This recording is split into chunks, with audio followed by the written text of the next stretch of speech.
प्यारे दोस्तों, किसी भी औरत के पास 3 रोज ऐसे होते हैं जिसमें वो हमबिस्तरी करने के लिए तड़पती है और किसी भी मर्द की तरफ लपकती है। नजरीन ग्रामी, हर लड़की या औरत की ख्वाहिश का अपना एक मुनफरिद अंदाज होता है, वो उसका अपना एक वक्त होता है और उसके अपने ही कुछ ऐसे इशारे होते हैं जिससे मर्द औरत की ख्वाहिशात को आसानी से समझ लेता है। ज़्यादातर औरतों में रात के औकात में जिनसी ख्वाहिशात ज़्यादा होती हैं, लेकिन कई औरतों को सुबह के वक्त, कुछ औरतों को सोने से कबल हमबिस्तरी की ख्वाहिश होती है, जबकि कुछ ख़वातीन को जागने के बाद। इस वीडियो में हम आपके साथ औरत के 3 ऐसे रोज़ या दिन शेयर करेंगे कि जिनमें वो जिनसी ख्वाहिश को पूरा करने के लिए तड़पती है। नंबर 1, किसी भी खातून को जब माहवारी आती है तो वो तकरीबन 7 दिन तक जिनसी ख्वाहिश पूरी नहीं कर सकती, जिससे खातून के अंदर जिनसी ख्वाहिश मज़ीद बढ़ जाती है।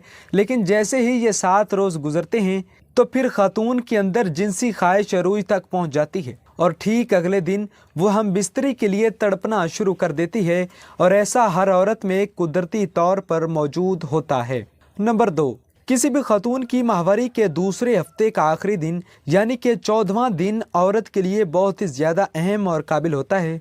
इसकी वजह यह है कि 14वें दिन हमबिस्तरी से औरत के हामला होने के 100% इम्कानात होते हैं। जिन औरतों को हामला होने की ख्वाहिश होती है वो 14वें दिन हमबिस्तरी के लिए बड़े जतन करती हैं और इस दिन वो 4 मरतबा भी जिनसी ख्वाहिश आसानी से पूरी कर लेती हैं और हर बार ज़्यादा गर्म होती जाती है, जिससे आदमी को बहुत ज़्यादा लज्जत मिलती है। नंबर 3, किसी भी खातून को जिस दिन माहवारी आती है तो उससे 1 दिन पहले वो बड़ा ज़्यादा जिनसी ख्वाहिश के लिए तड़पती है, और अगर उस रोज़ औरत से हमबिस्तरी ना की जाए तो औरत के अंदर गर्मी मज़ीद बढ़ जाती है और फिर वो माहवारी के दिनों में भी हमबिस्तरी की ख्वाहिश करती है, जो कि इस्लामी असूलों के बिल्कुल ख़िलाफ़ है। वीडियो अच्छी लगी है तो लाइक कर दें और चैनल सब्सक्राइब कर दें।